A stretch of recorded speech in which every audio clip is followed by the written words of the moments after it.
And I am done.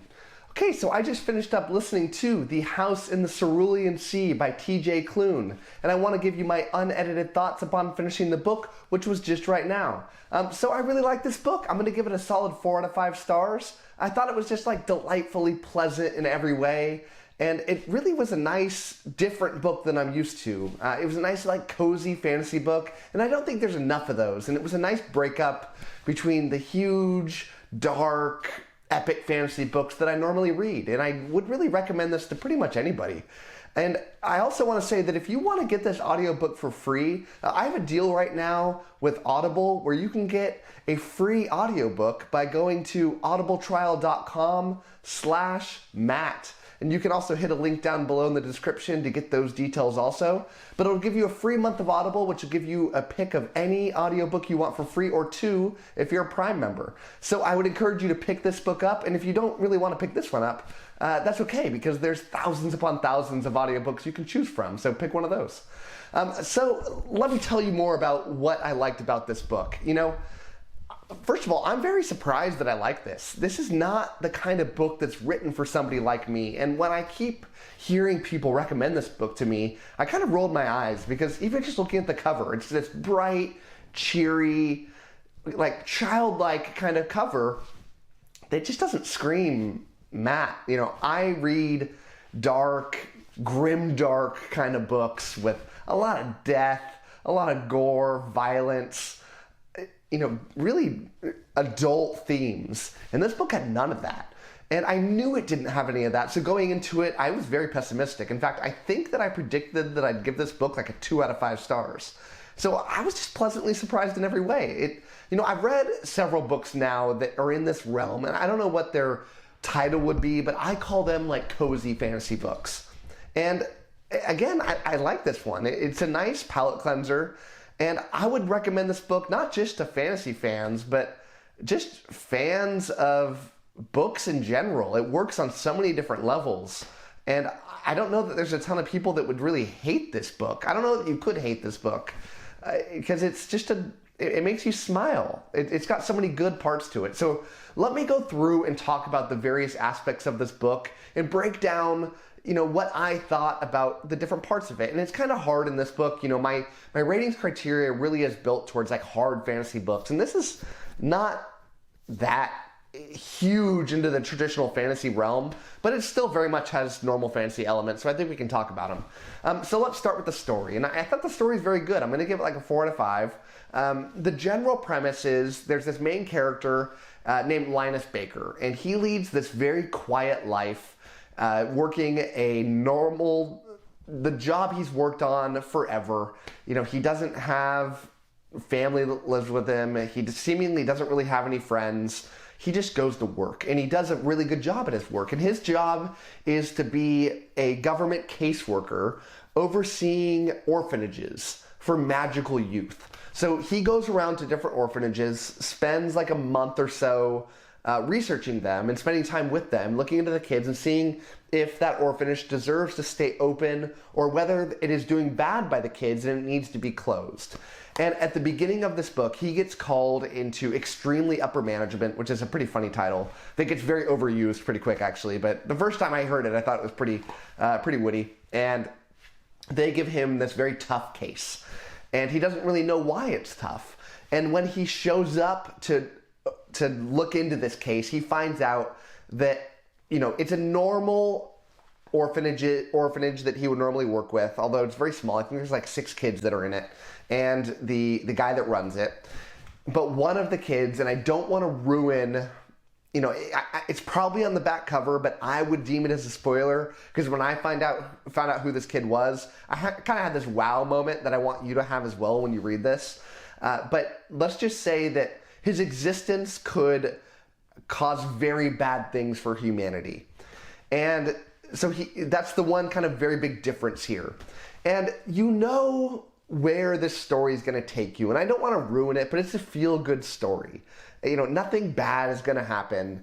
And it's really not as much about the orphanage itself, but really about Linus Baker finding himself and learning about who he wants to be. And it's kind of this coming-of-age story for a character who is not young, but wants to live their life and doesn't realize that they want that in this growing tale. You know, I thought the story started out pretty hot.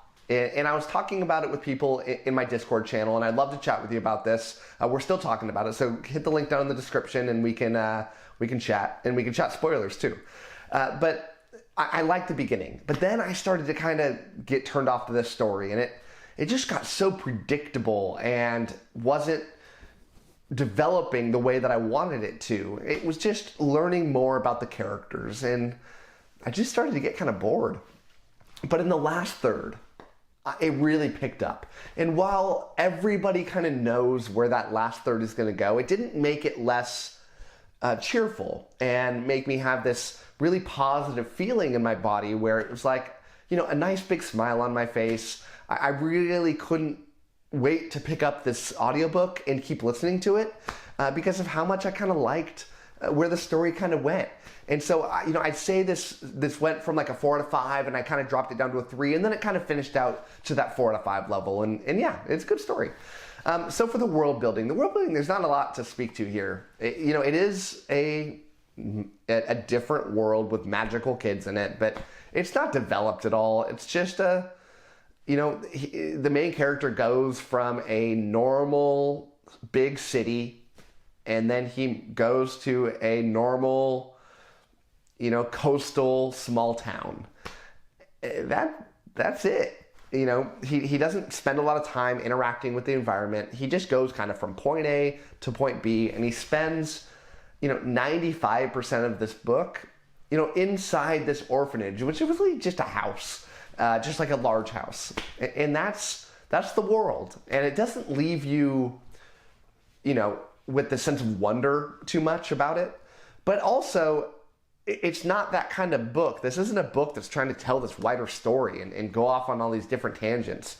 This is a character study, and that's all this book is trying to be, and it achieves what it is, but world building is not it. But going to the fantasy elements, and I'm going to kind of blend the fantasy elements with the characters, because the only fantasy element aspects here are the characters themselves. And so let's talk about them both at the same time. And I would say that I would give them both like a 4 out of 5.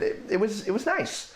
The characters here, it's a bunch of children, and these children, and I think I'll get them all right, but there's a gnome, there's a sprite, there's a wyvern, I think that's how you say it, wyvern, there's this unidentifiable gray blob, there's this werewolf that's not really a wolf, it's like a Pomeranian, and then there's this other character that I don't want to spoil for you. And then there's Arthur Parnassus, and Arthur Parnassus is the caretaker for these children, who is very clearly, even from the start, there's no mystery that he is doing an amazing job in what he does. And all of these characters here are very lovable, and they all have their very specific character traits. They're just like nice children that want to be normal humans and do normal human things.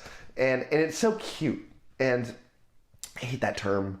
And I normally don't like cute things in my fantasy books, but you know, I'm a dad of 2 small kids, and very often as I was reading this book, it made me think of my kids and how sad I would be if they were having to grow up in an orphanage and wanting to follow their dreams. And it might not be possible for them to follow their dreams, but they want to nonetheless. And all of the things that these characters want to do and makes them different is just so warm and kind-hearted. You know, like the green blob character, all he wants to be is what is it? What is the name? A bellhop. I think it's a bellhop, but like the guy that runs like a hotel. That's his life dream, is to work at a hotel and help people. It's so heartwarming and nice, and like, you know, he doesn't have these huge dreams to go off into the world and do these things. No, he just wants to work in a hotel, and that's all he wants to do. It's very cute. Like the gnome, you know, wants to be like a gardener, and it does a very good job as a gardener, but it's nice. You know, there's these scenes where the characters finally get to interact with their society a little bit. They're pent up in this house the whole time, and as part of this story, they get to go out and spend time in the town. It's really nice seeing them interact and start to grow up into these bigger people. And yeah, I love the character growth that goes on here. Not so much the children themselves, they kind of stay the same, but a lot more with Linus and and to a lesser deal, Arthur Parnassus. But really, this is about Linus becoming a better person and a different person, finding out about himself. And it worked.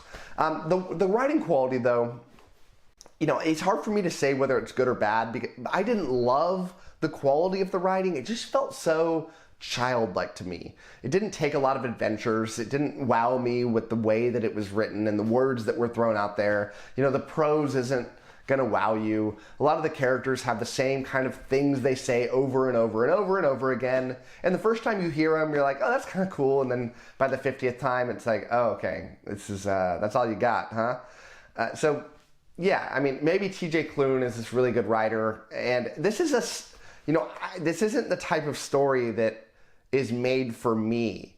When I see the kind of people that review this book, they're not normally like fantasy reviewers. They're just not. And so for them, I could see how it could be a big thing, and it might be great writing for the type of writing that type of reader that he's trying to appeal to. I don't think he's trying to appeal to me. So it didn't wow me, but maybe it would wow you. So overall, I thought that my overall enjoyment of this book, again, it's like a 4 out of 5. It's good. I do say I would recommend this to pretty much any fantasy fan, unless you just hate and know that you hate a more cozy, nice, happy story that doesn't take a lot of risks. I did read a book earlier this year that reminded me a little bit about this in some ways, and that was Legends and Lattes. Now that is a very different story, but it had that nice, you'd want to read it, sitting outside, drinking your cup of coffee in the morning, wanted to start your day off on a nice, pleasant way. It gave me those vibes that I got from that. And I also gave that book, I think I gave it a 4 out of 5, maybe a 4.5 out of 5. I think I did like Legends and Lattes a little bit more than this one, but still, good book. Recommend you read it. Check it out on the audiobook. I thought the audiobook narrator did a very good job in the way that especially the way that the audiobook narrator can show you the differences between the different children. He does a very good job. Some of them are very funny. And as I think about the story, I'm not going to be able to get that voice actor out of my head. And if I were to read this physically, the same thing would happen. And it's one of those times where I would say I would very much recommend the audio version. I don't know about over the physical book, but it's a great audiobook to listen to because it's not too dense. You're not going to get lost. And that's what I really want out of my audiobooks, because audiobooks are hard to follow sometimes when you can't flip back and forth between a glossary or whatever and the character names, and you might get lost. No, none of that. Great audiobook. Check it out. And thank you so much. And as always, happy reading to you.